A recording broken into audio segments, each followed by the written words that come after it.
क्षुल्लक त्रय के चरणों में इच्छामि इच्छामि इच्छामि। हे गुरुदेव,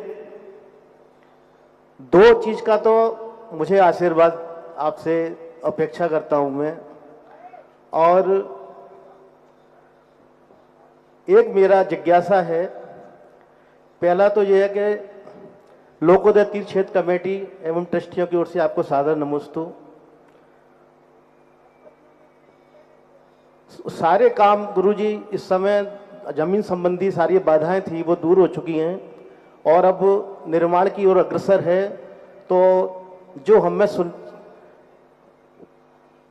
अभी ऊर्जा नहीं है, जो सपना देखा है, हाँ जो सपना देखा है और जो हमें ऊर्जा विहीन पड़े हुए हैं, एक तो ऊर्जा हमें भर दीजिए जिससे आगे का काम चले।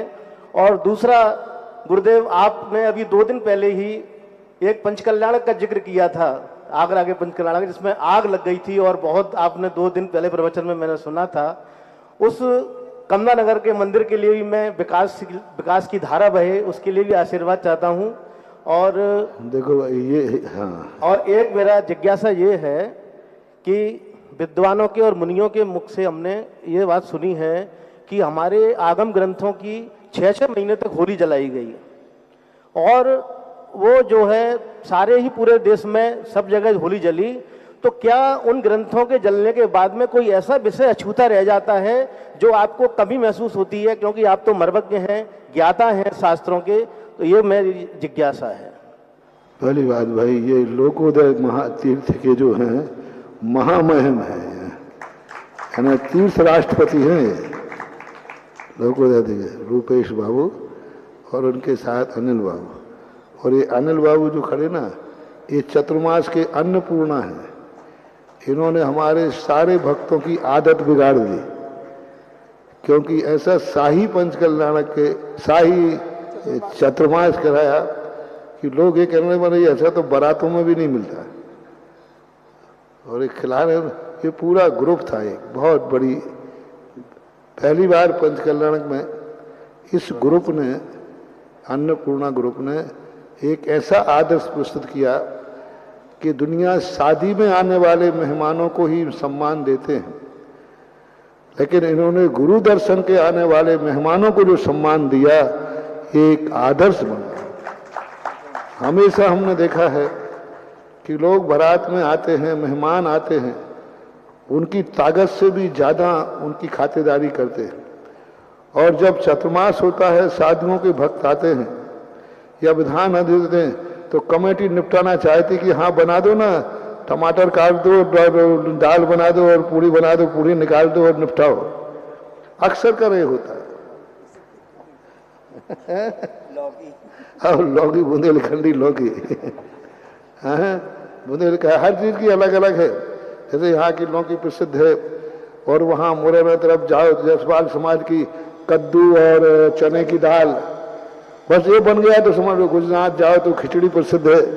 तो सबके अलग अलग होते हैं, लेकिन जब कोई कार्यक्रम होता है तो पूरी ताकत लगाते हैं भोजन में कि कितने आइटम, अधिक से अधिक आप कंपटीशन करते हैं कि भाई में मेहमान आ रहा है, उनको अधिक से अधिक। ये मैंने बारातों में सुना था, लेकिन आगरा पंचकल्याणक में पहली बार, इस आगरा चतुर्मास के अंदर पहली बार देखा हमने। इस अन्नपूर्णा कमेटी ने जो कमाल दिखाया कि इन्होंने दिखा दिया कि नहीं, बारातों के में भी ये सम्मान नहीं मिलता था जो चातुर्मास में आने वाले भक्तों को सम्मान मिला।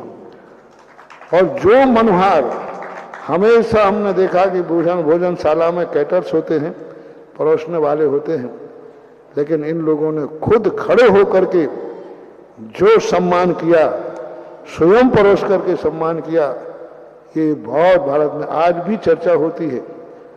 और दूसरे चतुर्मास में जो आने वाले लोग होते हैं, उनकी आदतें बिगड़ गई हैं। वो तो वे आज महाराज जी भोजन में मना नहीं जाए। हमने कहा अच्छा आगरा है?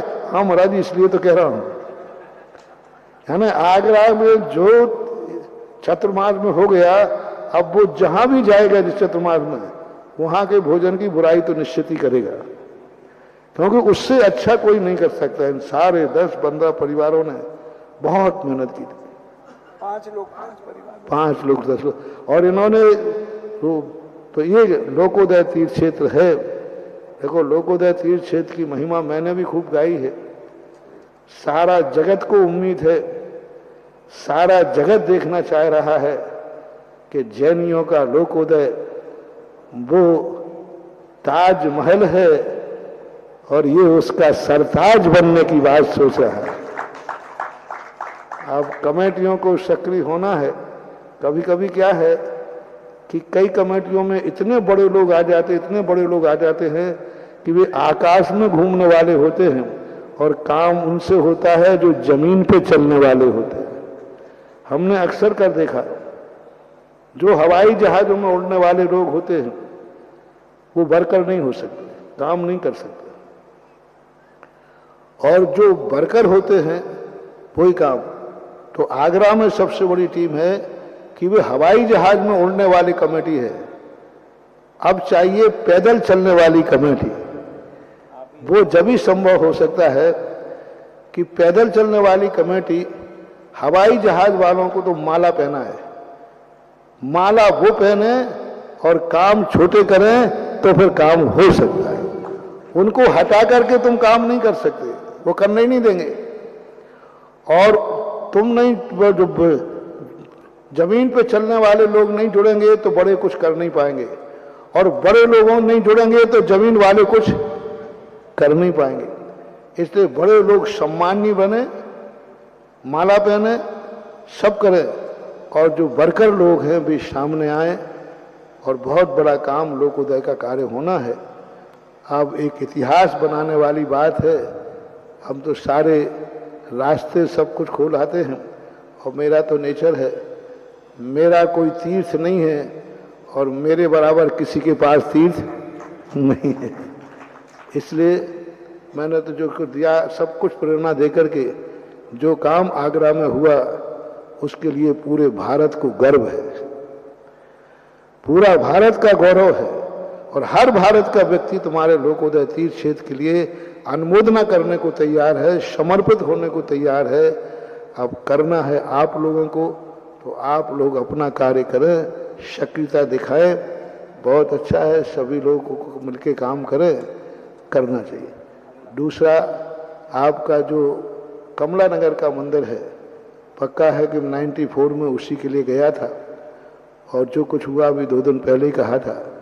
कमला नगर मंदिर के लिए मैं बता के आया हूं कि उसका विस्तार होना जरूरी है, और मंदिर का विस्तार होगा। हमने पीछे भी कहा था कि इस मंदिर को पीछे का हिस्सा लेकर के इस वेदी को पीछे खिसका दिया जाए, और इस मंदिर को यदि आपको हटाना पड़े तो हटा करके बनाया जाए सभी, क्योंकि समय समय के अनुसार आप लोगों ने अपने पुराने स्थान छोड़कर नए बनाए हैं कि नहीं, बताओ बने हैं? सारी नाई की मंडी खाली कर दी, सारा छिपी टोला खाली कर दिया, सब तुम छिपी टोला को कहाँ पहुंच गए? तो ये होता है समय, उस समय की परिस्थितियां कमला नगर की अलग थी। आज कमला नगर की परिस्थिति इतनी है कि पूरी समाज को, कमेटी को मिलकर के उस मंदिर का विस्तार करना चाहिए।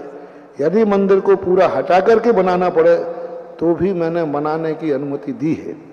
मैंने कि वेदी को पीछे करके और नया रूप बना करके मंदिर को दिया जाए। अभी देखो जबलपुर में संगम कॉलोनी का यही है, छोटा मंदिर था, समाज बड़ी हो गई, अब वो भी मंदिर को हटा करके वेदी को पीछे ले जा रहे हैं, और फिर आगे का पूरा, और पीछे ले जाएंगे तो उसे तोड़ना पड़ेगा तो टूटेगा, क्या बात होगी? मंदिर बनते हैं, बिगड़ते हैं, बनते हैं, टूटते हैं, समय समय के फेर है।